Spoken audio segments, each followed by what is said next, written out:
Hello everyone, this is Tom Fox and I'd like to welcome you to episode 101. Yes, this is the 101st episode of the FCPA Compliance and Ethics Report. Today it is my distinct pleasure to have with me Chris Bauer. Chris is an ethicist who puts on ethics seminars for corporations and organizations across the country. He's going to tell us a little bit about his practice, how he got to talking about ethics, and his love for music. The episode's a little over 20 minutes. I hope you enjoy it. Thank you. Hello everyone, this is Tom Fox and I'd like to welcome you to this episode of the FCPA Compliance and Ethics Report. Today I'm extraordinarily pleased to have Chris Bauer with me. Chris is one of the country's top and most well-known ethics experts. He talks, writes, sings, plays, and in all things gets the message of business ethics and ethics in business out to the U.S. corporate and other community. And I'm really pleased to have you visit with me today, Chris. I appreciate you having me. It's good to be here. Chris, recently you were gracious enough to provide a guest post for my blog, and that sort of led to this conversation that I wanted to have with you. But I thought we might take a little bit of time to introduce yourself. But what I'm really interested in is, I'm a lawyer. I tend to look at things as a lawyer, but you don't come at this angle as a lawyer. So could you describe your background and your journey to putting on ethics, webinars, seminars, books, and others?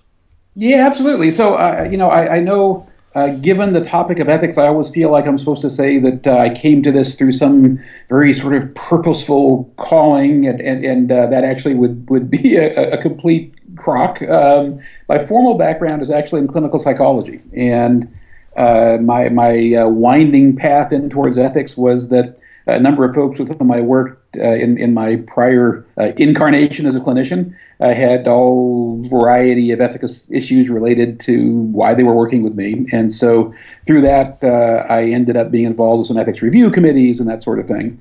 And one day someone said, "Hey, would you come talk to our group about ethics?" And someone in that audience said, "Hey, would you come talk to our group about ethics?" And over time, it just morphed into a career. So purposeful though I would love to say it was, I completely fell into this sideways.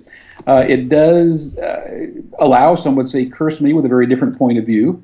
That everything that I talk about, everything that I try and give to audiences, whether it's live or in my written work, really comes at it primarily or exclusively through my lens as a psychologist. So I really tend to think about things much more behaviorally than I think about them, say, philosophically. I would never pretend to be a dyed-in-the-wool ethicist. It's not my training, it's not my background, but I hope I bring something that brings ethics alive through my psychology background to the folks with whom I'm working. Now, in looking at your website, you put on both talks, but you also put on seminars and training. Could you describe those for us? Yeah, most of the work that I do at this point is in the association world. I'm slowly doing more and more corporate work, and actually that's something that I am working hard to do more of.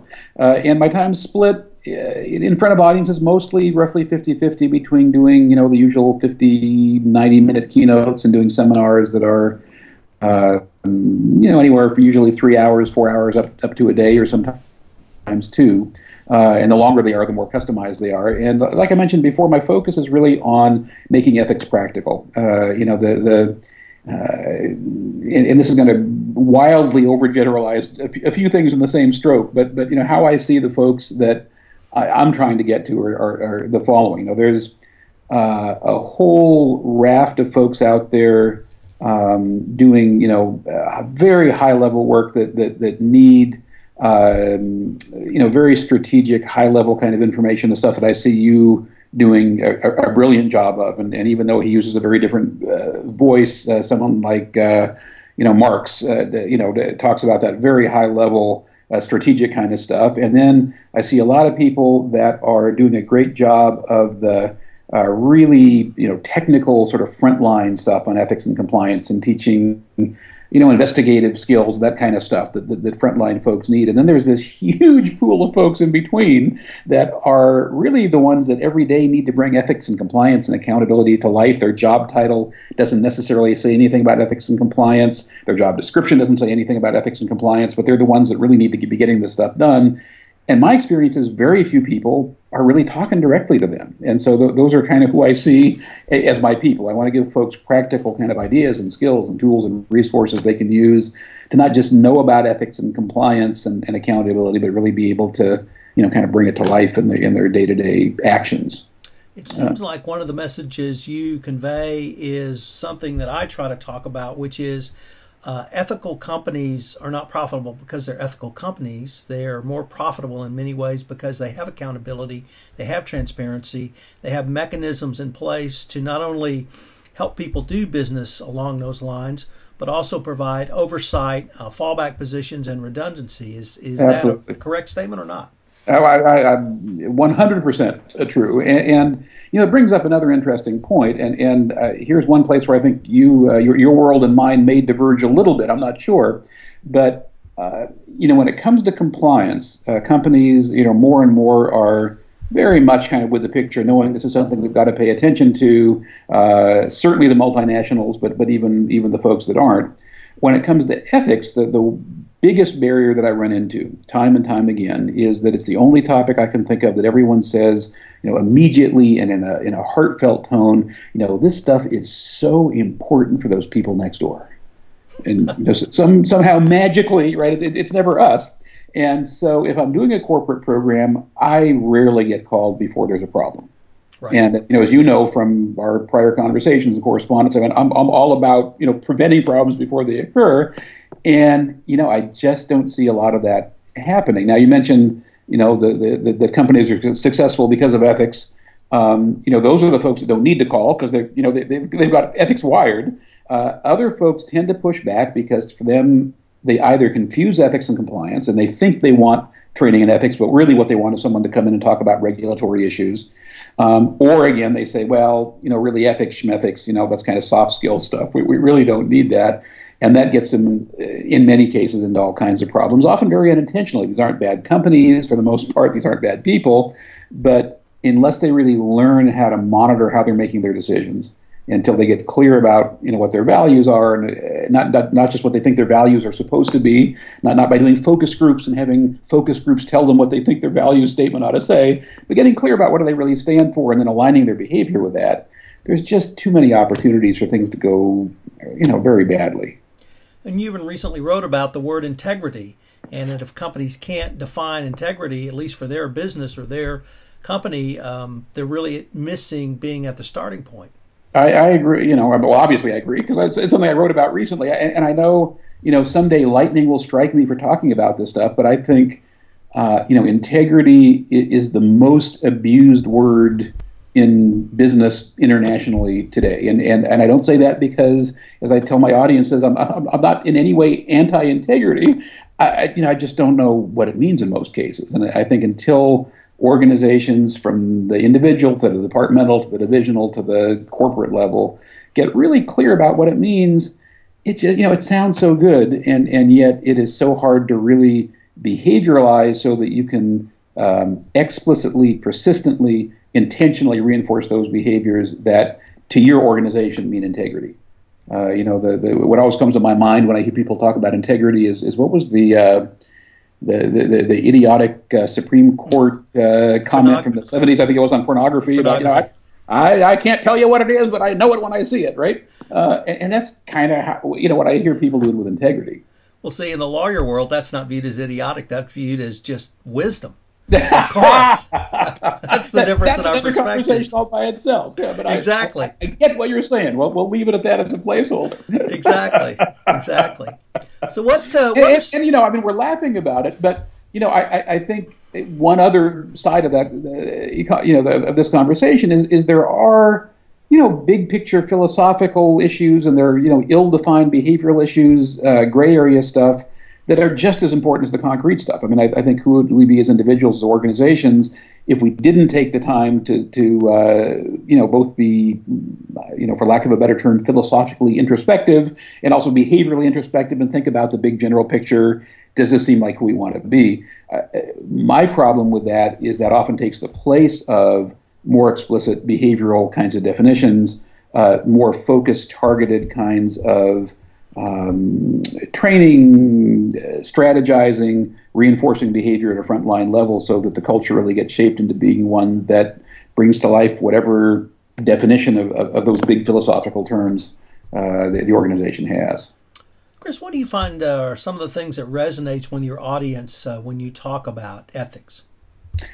Well, there's what I know I'm supposed to say, and then there's the reality, and I'll talk about both. The reality is the biggest, if you will, selling point I have with my audiences is that I'm not one more person with the PowerPoint with the 200 rules they need to follow, and God help them if they don't follow them, right? Which is the default setting for ethics training internationally, and besides the fact that it's incredibly coma-inducing 9 times out of 10, it really is, again, compliance training as opposed to ethics training. So that's what at least gets me into their hearts and minds.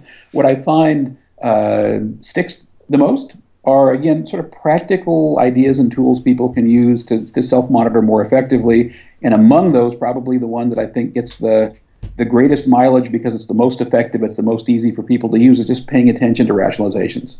Now, because of the way human behavior works, they probably have an easier time paying attention to other people's rationalizations than their own. But if I just, plant that list, it's a short list, it's like 5 or 6 things that in my experience account for a huge, like 90-something% of the variance in terms of looking for ethics risk. And it's just those things we hear ourselves say in our heads, or we hear another colleague, coworker, employee, supervisor say, that we can ask ourselves when we hear those things to step back and listen more carefully, look more carefully, think more carefully, not because it guarantees there's a problem, but like with any red flag, it means that there's a particular likelihood there's a problem. They're not going to catch it if they let those rationalizations go by. And just within the past week, we've seen a couple of more examples from the real world. One is from the University of North Carolina, where they had a 20-year program for getting student athletes academically eligible. Yep. And red flags everywhere, and no one thought to speak up. And then over the past or almost worse, one person thought to speak up, and everyone tried to kind of push her back into the closet. Say, "Oh, no, we're okay, everything's fine, right? Nothing to see here." And then across the pond in England, the largest supermarket, Tesco, is under has had to restate earnings at least for this year and perhaps going years back over some questionable financial practices that not only violated Tesco's own rules, but the rationalization, if I can use that phrase, given was, well, they were just trying to make their quarterly numbers. Yep. And boy, every day in every way, it gives us a new lesson to talk about. Well, yeah. For better or worse, neither you nor I are going to be short on things to talk about. The other example that to me, in some ways, is more easy to conceptualize, and in my mind, it's actually right in the Tesco zone, is all the recent stuff in this country about the VA. Yes. And set aside whatever your political views are. I think it is an ace example that probably anyone can relate to, that really illustrates that when your value is make the numbers right, people are going to make the numbers right. Right. And that, again, it gets back to what do we selectively reinforce? And if we selectively reinforce, the numbers have to look good. In my wildest dreams, I can't imagine why anyone is surprised that people begin to make the numbers look good to the point of falsifying them, to the point of, in some cases, the right numbers, but those don't are the ones that don't come out of the drawer when someone asks, or people just make them up. And again, I don't know yet enough about Tesco to know if that's exactly the same thing. My assumption is, if it's not exactly the same thing, it's close. And you see that time after time after time. And that's why, as organizational cultures, whether it's public sector or private sector, we have to just be so careful about what it is we're really reinforcing. Because on one hand, you've got the plaque on the wall that says we stand for A, B, C, D, all this very virtuous sounding stuff. And then you listen in on the actual interactions of those organizations, and the stuff that's being talked about, the stuff that's being pushed, the stuff that's being reinforced is either completely unrelated or only vaguely related to the values that those organizations say they have. And that's trouble waiting to happen. It just is. And the VA case, to me, drives home the message that the failure of compliance by the numbers, and that's why I think people like me need to look to people like you who talk about a much broader value-based culture than, okay, here's the metric we're going to measure whether you get a bonus or don't get a bonus by. Mm-hmm. Well, and I mean, I'm probably speaking the obvious here, as I am known for so often doing, but it seems to be the whole point is that ethics and compliance need to be wedded in ways they usually aren't. That they're the only way that I see ethics and compliance routinely being wedded in a majority of organizations is that anymore there so often is someone who is somehow mysteriously simultaneously dubbed the ethics and compliance officer, which almost inevitably in my experience means they're the compliance officer that someone asks about ethics once in a while, not out of ill will, but because there's just so much compliance stuff that they're confronted with, it just takes up all the available air in the room. And added to that, and I know I'm speaking to an attorney when I say this, but so often coming from a law background, I think there's kind of a genetic predisposition maybe in those folks to pay more attention to compliance, just because that's kind of how they're wired. Sure. But my thought is even if there weren't a pre-selection issue, compliance takes so much time in itself, and it is the thing that's so much in focus for so many organizations. I think it just naturally pulls the focus away from the ethics part of the equation, and really organizations need to have both given equal and integrated time. Chris, you've written a book. Could you tell us a little bit about that? Yeah, it really summarizes the basics of my already basic approach to this stuff. Again, very behavioral. I do a little bit of fact reporting in there, but what I'm trying to do is give folks practical, immediately applied kind of ideas and tools for thinking differently about ethics, for catching red flags more easily. The same stuff I do in my live programs. It is, as I always find myself saying, an incredibly basic book, but as I also find myself saying in the same breath, my assumption is that anyone who gets the book and reads it and finds that it is simply too basic for them, that every one of those folks knows at least one person who can use an incredibly basic book on professional ethics, and they can kind of slide it into their door anonymously if they choose, and spread the joy. It is due for a bit of a refresh. It's been out for a number of years now, and my thinking has certainly matured in a number of areas. There's nothing in there that's wrong, but a lot of things that I think I could, it's time to add more to it. And my hope is that folks that are looking for more will get that, through, for instance, my weekly ethics thoughts. It's free, and anyone can sign up for on my website that wants to. That's a good point. What's your website? There are two main websites. The primary one for the ethics work is Bauer, Bauer, ethics with an S on the end, seminars with another S on the end. A lot of S's in this one, Bauer Ethics Seminars. And then my more general website is ChristopherBauer.com. And I'd also note your book is available on Amazon.com as I ordered it. Available on Amazon.com. I just got an order for another couple actually this morning. So someone must have bought one or two. That was me. Oh, okay. Well, good. And you can get them through my website as well. Now let me turn to the real reason I want to have this interview. Oh, I know where this is going. I follow you on Facebook, and I'm always intrigued by your music. Yeah. And it looks like to me you play the steel guitar. I do. And you things that slide. Steel guitar, dobro, lap steel, that kind of stuff. Yeah. And I enjoy your posts on that. But tell me about your music. I'm really fascinated about that. Well, it was at one point a second, full-time career for me. Again, back long ago and far away when I was doing clinical work, I used to, play music pretty much full-time, playing steel guitar, and then for a variety of reasons, a combination of work demands and becoming a parent again, and finding that I was getting just old enough that I could not work till 2 or 3 in the morning and get up at 6 and be a human being. It stopped unceremoniously for a good long while, and starting a couple of years ago, I'm playing again, and it's a blast, and probably more of a blast to do it when I don't have to be paying the bills doing it. So I play, I do some club work, I do a small amount of studio work, mostly like singer-songwriter demos, that kind of stuff. Do some artist showcases here in around Nashville. Kind of mixed bag, which is, at least in this town, is kind of what you have to do if you're going to play.